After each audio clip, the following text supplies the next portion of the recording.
Good evening and welcome to the MPNFL Division 2 footy show. My name's Dan Lonigan. What a big show we've got tonight. We've also got some rabble in the studio as well, so please don't mind them. Our studio guests, they're not rabble. Adam Kirkwood, the coach of Rye, and Josh Beard, the coach of Langwarrin, looking to play in the finals for the second consecutive year. Our headlines: Red Hill overcome their sternest test since their round one loss to come from behind in the wet to beat Hastings. Aaron Walton has a day out, kicking 6 in his 250th game for Seaford. Rye stand up in Matt McIndoe's 200th to win. Coach and star player Adam Kirkwood joins us at the desk. And Somerville now 2 games out of the top 5 after another gallant defeat, this time against the unbeaten Coringal. As we welcome our guest tonight, Josh Beard, the coach of Langwarrin. Welcome, Josh. Good to have you with us. Cheers, mate. Pleasure to be here. Chris Holcomb. G'day, Holks. How are you, mate? You're not very happy with me, but nice to have you with us. Thanks, Dan. Yes, he's very quiet. G'day, Adam. Good to have you with us as well from the Rye Footy Club. And g'day, Blackers. Nice to have you back, and hopefully you might support me tonight. That's good, mate. Did something happen between the two of you last week? Obviously, we'll get there in a second. Yes, I might have accidentally thrown him under the bus. I didn't mean to, though. I'm very good at doing it. But thank you very much. Now, Adam Kirkwood is here tonight as the coach of the Rye Footy Club. Matt McIndoe played his 200th game. We'll get to him shortly. They're going all right. Josh Beard's here as the coach of the Langwarrin Footy Club. They've won 8, they've lost 4. The next 3 against Somerville, Chelsea and Seaford. Murphy kicked 5 in the reserves. How are you going, you reckon, Josh, overall this season? As we get into the business end. We probably started off, we got ahead of ourselves. We settled and played some pretty good footy, and then the last couple of weeks I think we put a lot of time and effort into Red Hill and fell short up on the hill, and then we come into Tide this week and Tide threw the kitchen sink at us, and we were able to get the 4 points. In really tough conditions too, weren't they? You know, for football last week, howling wind and sheeting rain.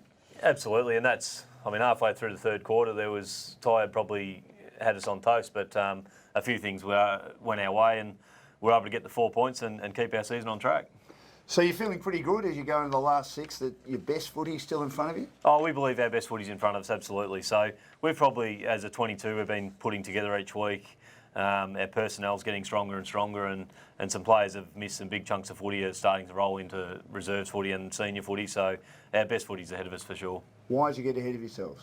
I think in the pre-season you add some good quality players, and you're playing a prelim the year before. I think a few things fell our way late, and I just think early on the boys thought it might just happen, and I think there's a bit of belief now that we know what's required to get the best out of our group, and that's the direction we're heading in. Did you know you're ahead of yourselves, and was it hard to rein that confidence in or overconfidence in early days? No, I think the quality of the competition, I think you look at the top 7 at the moment, he's all a chance of playing finals footy, so I think if you don't have to be very far off to get beaten, and we found that out early, and we've been pretty solid since. Are you going to do anything conditioning-wise different in the next month or so to get yourself ready for finals? Because last year, obviously, you got there and you're okay through the final, but you seemed cooked by the end. Are you going to do anything different? I think we're all having Mitch Gilford do our fitness. The soft tissue injuries and injuries across the board have been really low this year. So I think in terms of that, there's certainly a handful of players we look to manage, but the boys are fit and moving well, and we've got a pretty solid list. And Hulks last year, you talk about being cooked in the preliminary final. They probably had to win 6 of their last 7 to get in there, and they just kept on rolling, and they got momentum, and they got momentum at the right time of the year. Adam, it's been an up and down season. How would you describe your first year as coach? Yeah, it has been up and down. We've been playing some really good footy in patches, I think. We just can't seem to do it for 4 quarters often enough. So a couple of weeks ago, we had a really good first half against Coringal out there, and weren't able to go on with the job. And it's sort of been the story. You really pushed them down there at the park, didn't you? Yeah, we're up at half time, and I think we had a good first half against Langwarrin the week before. But then we seem to, when the floodgates open, they open too far and for too long, and we get run over the top of both sides. Are you enjoying it? Yeah, I'm enjoying it. Sort of.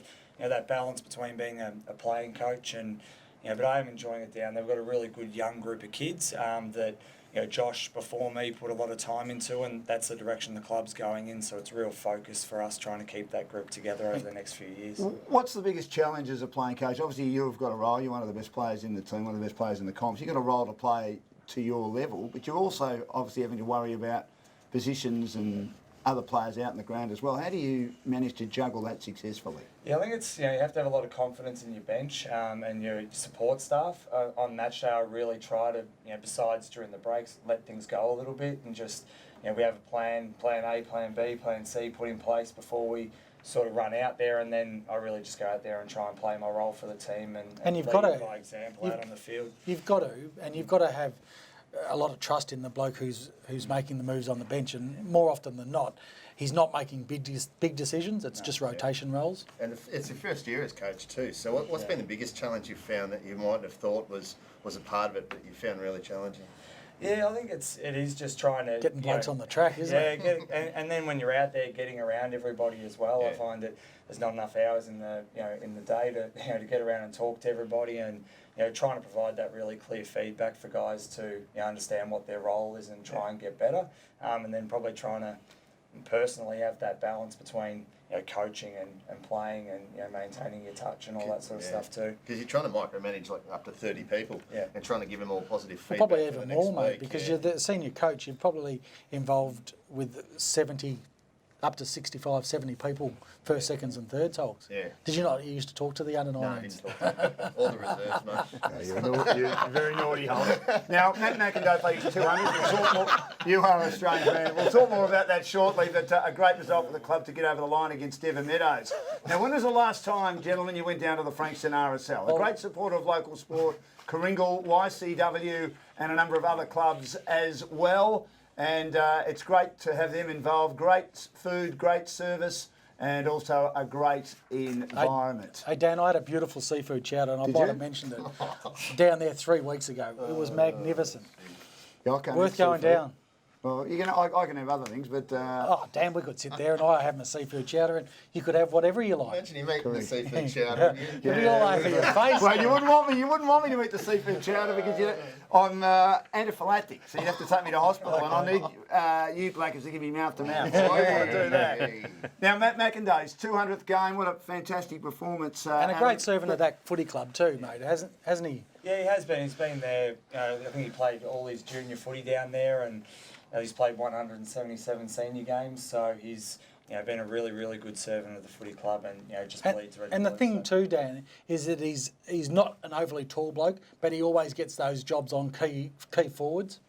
And he's done the job week in, week out. Now, Plugger was down there, and he spoke to Matt McIndoe after his 200th game, which was an important win for the club. With thanks to 7 Steps to Wealth brings us some Division 2 GameFace coverage, and Rye, I'm joined by Matt McIndoe, who's played his 200th game for the Rye Footy Club, mate. A close win against Devon Meadows. You're pretty happy with that? Yeah, very happy. The boys dug deep. They were down pretty much most of that fourth quarter, and then they started winning the clearances and got it forward, and we had a pretty strong win. We didn't see too much of the game. We could only see it on the GameFace record app, but we could see it was a seesawing contest as we've got someone trying to put us off 100% behind the camera and putting me up. You obviously a seesawing contest. What were you thinking in the third quarter when Devon got their nose in front?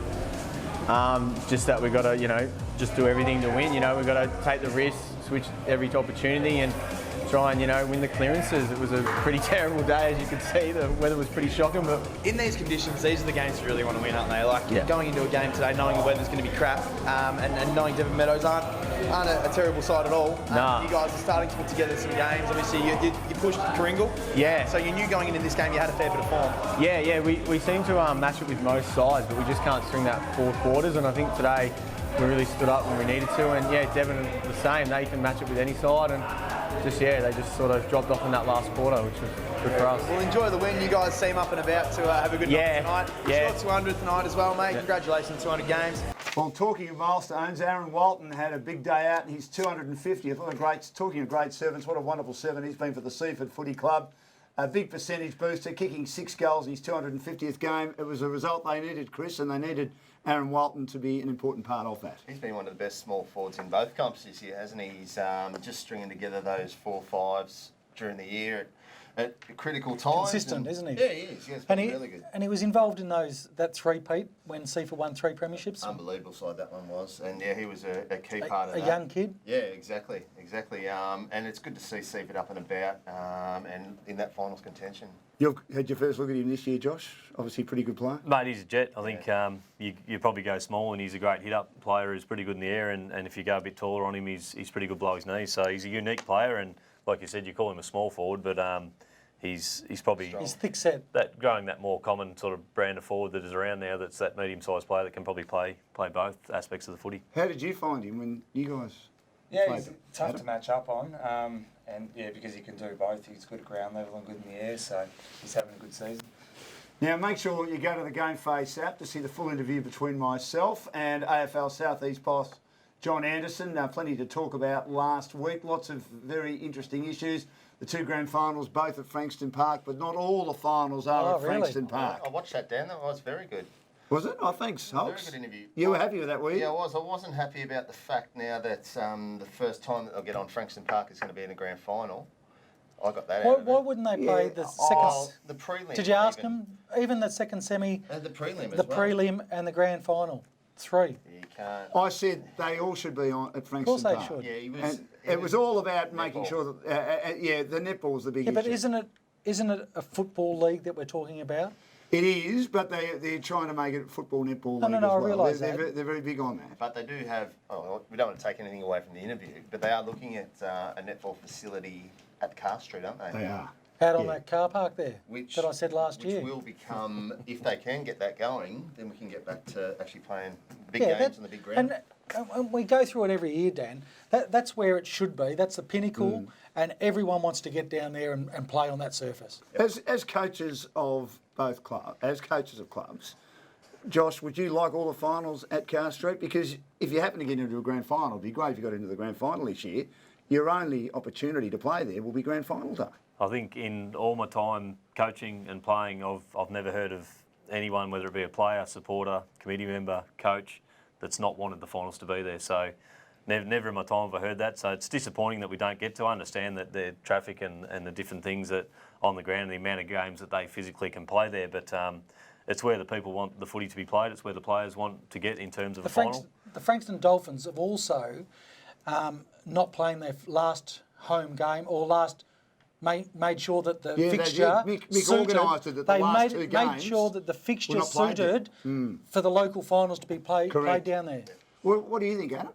Yeah, I think it's a great idea to try and have as many games there as possible. It takes away that perceived home ground advantage, and it's just a great place to watch footy. It's a great viewing venue, isn't it? Yeah.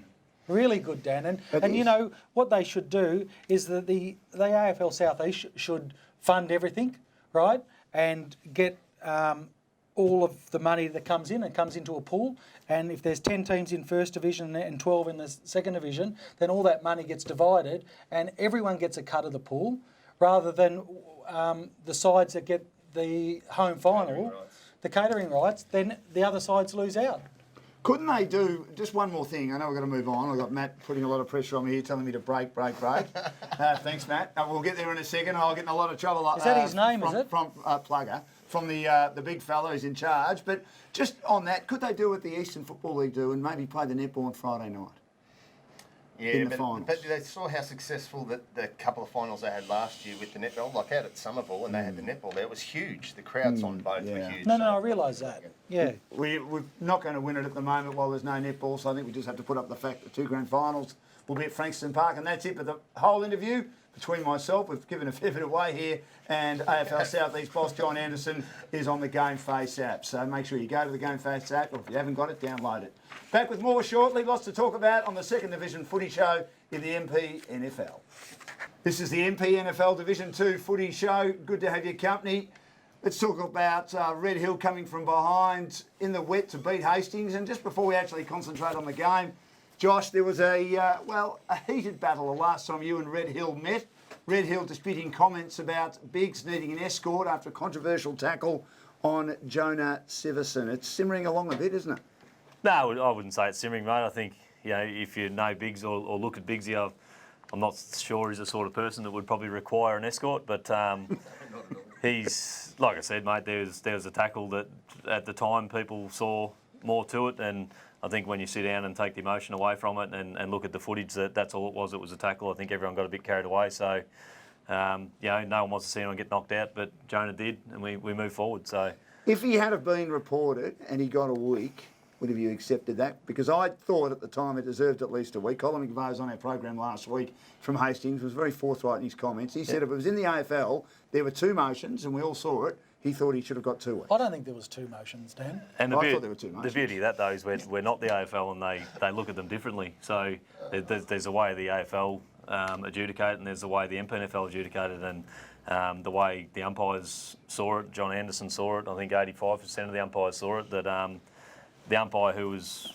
an experienced umpire, was 10 metres from the incident and called play on. So, like I said, mate, it's got plenty of media time and a bit of a beat up, but it's a tackle that had a poor result, for a player, and we move forward. So can we put to bed that Bigsy did not need an escort I from think the ground in the car park? According to one of the assistant coaches I heard from another official at the club, he said he saw Biggs leave with a couple of his mates laughing. Whether the official that I spoke to was angry about him laughing, but he did not leave needing an escort from the ground on Saturday night after that match. I don't think Bigsy needed an escort, mate, but like I said, there was some heated probably words said to him at the time, so some people at Langwarra may have felt that it was the right thing to be doing, but no, he was fine, mate. Can you put to bed that didn't come from me after you threw me under the bus? I can put that to bed. I do apologise for that. Yeah, I thought it was from you. Yes, I know that. But What happened there, Hogs? It came from another party. Long story. But Dan threw me under the bus. Unintentionally, but you've recovered, haven't you? You're still in one piece, aren't you? I teared up a little bit. Yeah, I'm sorry about that. Now, they're going all right though, Red Hill. They found a way to win. Hastings were pretty good. Noticed that It was a good effort by they've Hastings. beaten Red Hill, suffering their first loss for the season in the reserves, but a good effort by Hastings, although Red Hill again found a way, Blackers, so they're going pretty well. It's a different side that they played for that first one. Look, they were pathetic in that first game up on the hill. And to come back and turn it around like they did was a great effort. I reckon Ricky and the guys down there have done a fantastic job. Although Red Hill had a lot out. Jono Ross goalless for the first time for the year. Yeah, so look, credit to Hastings. But guys like Jake Mitchell come into the side, Dan, who hasn't played all year, and Shaun Marchetti came back into that side. So even though they lost a few players, they got some good quality ins. The boy they got from Turitten's broken his ankle, and they think that he'll be out for the season. You know everything, Dean Warry. Yes. Yeah, Dean Warry. Very good finger on the pulse That's what I've been told. So that's a huge loss for Red Hill. But they seem to, Adam, just have so much depth, don't they? Yeah, they do, and they just play so well as a team. Like when we played them, we struggled to pick who they're. Obviously, they've got some genuine guns, but we struggled to find who their best player was. Well, they're pretty even spread, aren't they? They are. They're so even across the board, and everybody contributes and plays their role. They're very well drilled. You were pretty good against them, Josh. You closed them down, didn't you? I mean, did you? The thing with me when I saw them against Chelsea, whether I'm being very simplistic here, I'm a simple man. The best side on the all peninsula divisions at the moment, yes. Stop And I've saying got that. well, that's just my opinion. And mind you, Leaper Holke made me wear it last week in Did he? more ways than one. Yeah, he said that he got stuck into me about that, but. Yeah, but What I that's your saw opinion, about them, Dan. Josh, that impressed me against Chelsea was the way they could chip the ball out of the back line, the 45-metre pass, and just hit a target. You guys obviously had worked on that because they found it pretty hard to score. Oh, mate, they're probably one of the best intercepting teams in the comp. So they're, if you kick it in probably long, not to your own advantage, they got an incredible ability and fitness to get numbers to an area and to exit the footy, and they don't give the footy back once they get their hands on it. So obviously there's a few things we tried, some that worked and some that didn't, and you walk away having learnt something. But they're playing pretty good footy, and I think we've spent a bit of time talking about them tonight. A side like Kringle will be pretty happy that all the effort is going. Haven't they? Absolutely. They haven't lost. They've Yeah. gone under the radar. Dan reckons Red Hill are they're the best side unbeatable. ever. They're unbeatable. In the last 20 years of football. But I can't Kringle's win. beaten them, Dan. If you criticise a club or you build a club up, they're never 100% happy. But anyway, they're going well, and Daniel McNamara kicked 4 goals as well. Now, there were horrible conditions for the Somerville and Kringle match. Somerville didn't score for the entire last half, but they put up a good effort against Kringle in another tight game, one that went down to the wire. They've been a bit disappointed, Somerville. 2 narrow losses in a row, Blackers, particularly the Chelsea game. You weren't here last week. It was one that got away from them. Yeah, and this one too. They Somerville are a really good side. Roberts is a good ruckman. Allsop's been playing good football. Jed Sutton, and plus you got Hogenberg in the middle, who's a big bullocking, and those sort of conditions really would have suited him. He's very similar to you, Adam. Fermanis is a very good player. Yeah, he is, and he plays in that midfield role. Hard to stop. But they'd be disappointed, Hulks, because they were right in the match and just fell away. Now we'll have a look at what's to come for the teams in contention for the top 5 shortly. But they've really made it tough for themselves now. I'll be disappointed, but they're building, and that's probably the positive thing with Somerville losing Andreas last year, obviously, and we all thought that they were going to sort of bottom out a little bit. They've turned it around quicker than anyone expected, and to go with sides like Kringle and Chelsea and things like that, they're building something there, which is fantastic. So credit to Somerville. They're certainly getting better, so a good effort from them. Now, Blackers and Hulks, this is a serious question. Got Josh and Adam involved as well.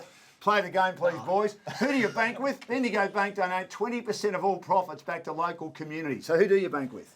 Bendigo Bank. Yeah, have to carry I don't have to play along, mate. I do bank with the Bendigo Bank at Pearsdale, mate. So. Oh, very good. Well, I'm very happy about that. Yeah. As I say, Bendigo Bank donate 20% of all profits back to local community. GameFace just changed all their banking over to Bendigo Bank. If you'd like to show your appreciation for all the great work that Bendigo Bank do for the local community, change your banking over to them right now. Back with more.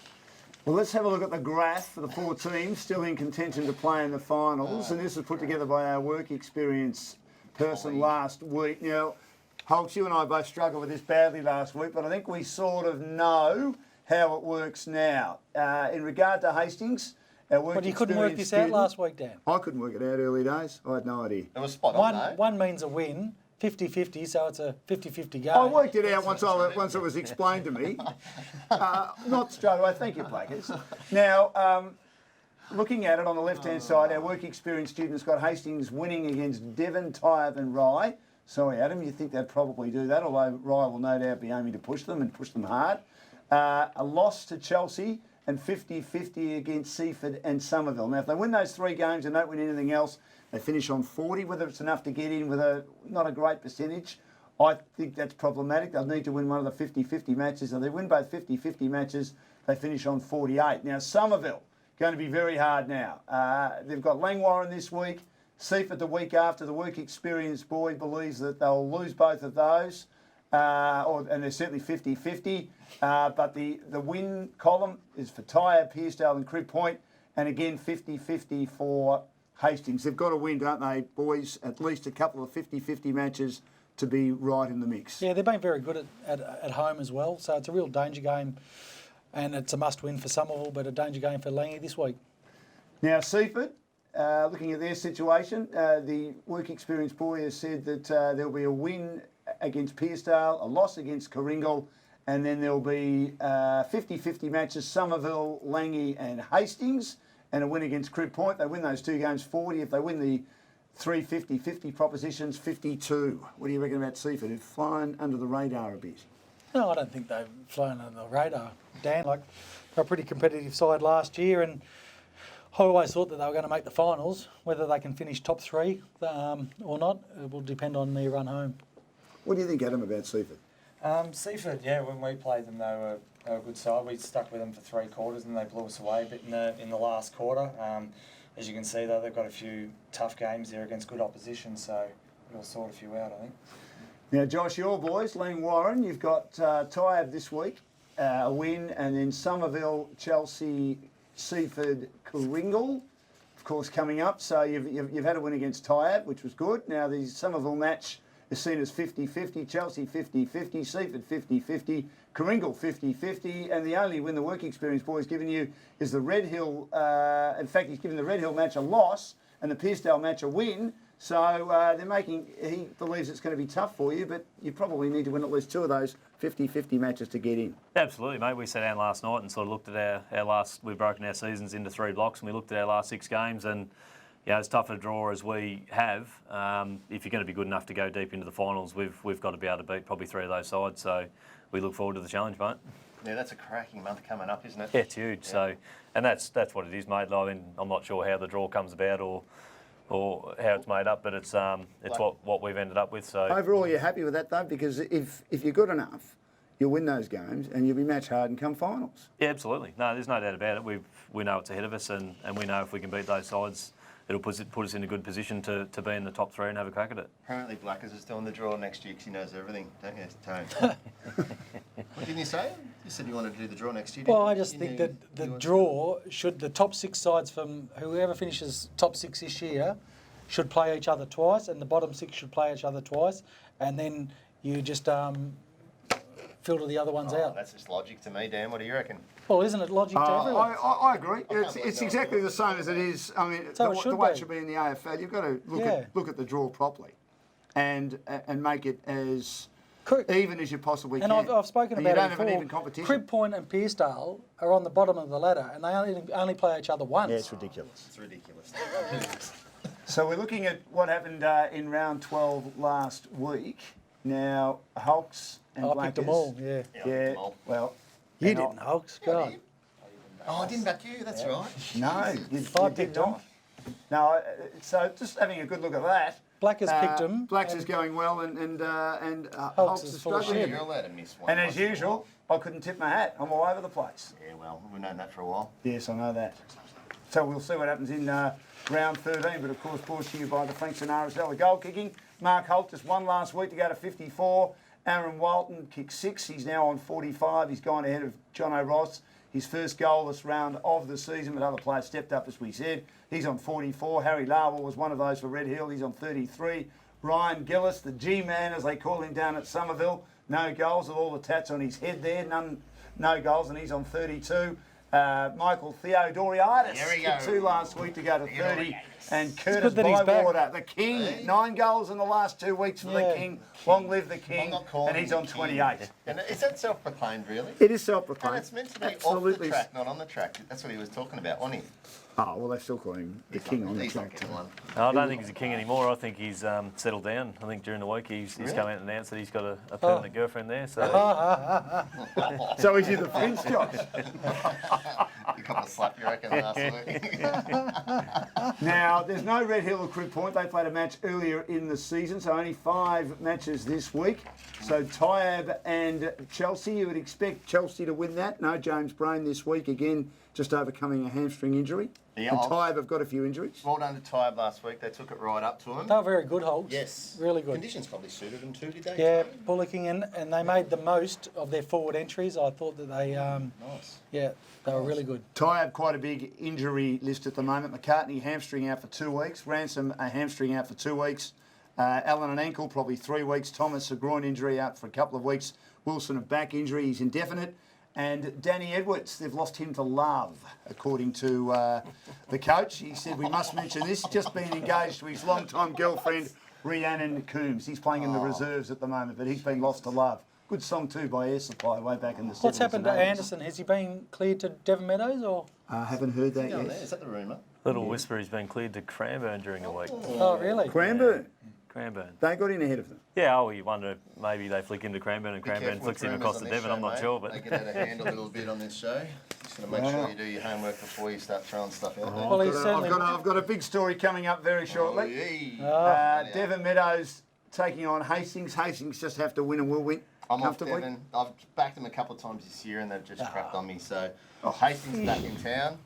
I'm sure that Neil Craig didn't mean for Devon Meadows to crap on you, Holtz, but Who knows? yes, it's been a bit of a battle. What do you reckon, Adam? Who wins that? I think it's a must-win for Hastings. I think Devon aren't far away from a win. They really pushed us on the weekend and playing some good footy without getting the result, but I think Hastings will get the win.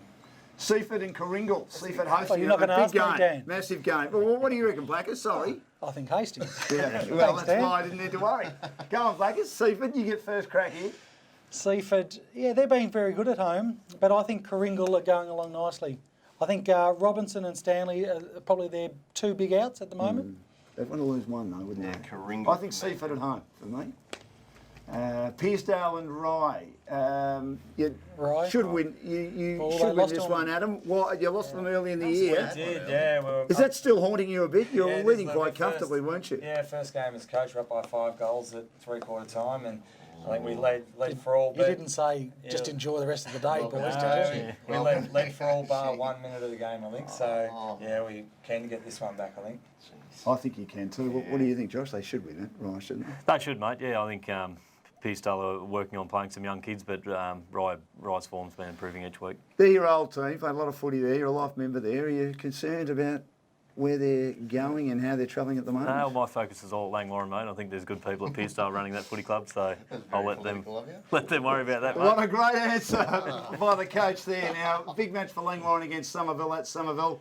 One of the matches of the round, as we said, a couple of crucial rounds in the MPNFL Second Division this week. Why do you win, Josh? It's a must-win for us if we want to, obviously, number one, play finals, number two, give ourselves an opportunity to finish in that top three. So they were able to come down to Langwarrin and get hold of us early in the season. Out-muscled you too, didn't they? They did, no. They've been super. You look at all their results, I don't think anyone's got hold of them at all. I think they've been in a winning position every week against every opposition. So, and even against Red Hill, they were really competitive for the second and third quarter. Red Hill blew them away in the first and the last, but they were thereabouts for that middle period of the game. So, and Wiggy, I mean, I know him relatively well, but I mean, he's very signed and happy there and going well. So they're moving forward as a footy club and they're pretty confident with what they're doing. Hawks, who wins that? Langwarrin for me. I just think Somerville over the past few weeks when they've had those challenges laid out by some of those teams around the five that they've just found lacking that last little bit. So I think it's too important for Langy to drop this one now. They've got a few You coming haven't back. picked them all year, mate. Who? Langy. Langy? You haven't picked it just because Josh is there. Because Josh said you're not going to hold the board this week, so you're pretty much going to get a win, aren't you? Nagel, Brewer Probably, and Hines in contention to return to the Somerville senior team, according to Brad Canavan. Back through the twos, are they? Or? No, I think they might play in the seniors this week. What do you think, Adam? Who wins this? Again, I think must-win game for Langwarrin, so they get it done. Look at that. Are you going to be there, Blackers, to help the great man out? Oh, I can't actually this week. Where are you going this Bit of week? trout I'm clogging, going mate. A bit of Murray cod. Yeah, Mulloway. Go fishing. Enjoy that. Enjoy that. Hey, Dan, look. Yes. All the away sides. You've gone all the away sides. Yeah, I think everyone did. All right, we'll see what happens. It's amazing, isn't it? We'll It see doesn't if, happen often, does it? we'll see if we can get the tips When right was this the last week. time that happened? I can't remember. I've only been in the competition Thought you 18 should know months. that, Let me do some homework and I'll come back to you next week for you. Thanks, mate. Thank you, Hulks. Thank you, Blackers. Josh, thanks for being with us tonight. Good luck for the rest of the season. Always good to have you with us. Thanks, mate. You too, Adam, doing a great job down at Rye, and good luck for the rest of the year. That's the Second Division Footy Show done and dusted for another week. We'll have more next week. Get your GameFace on.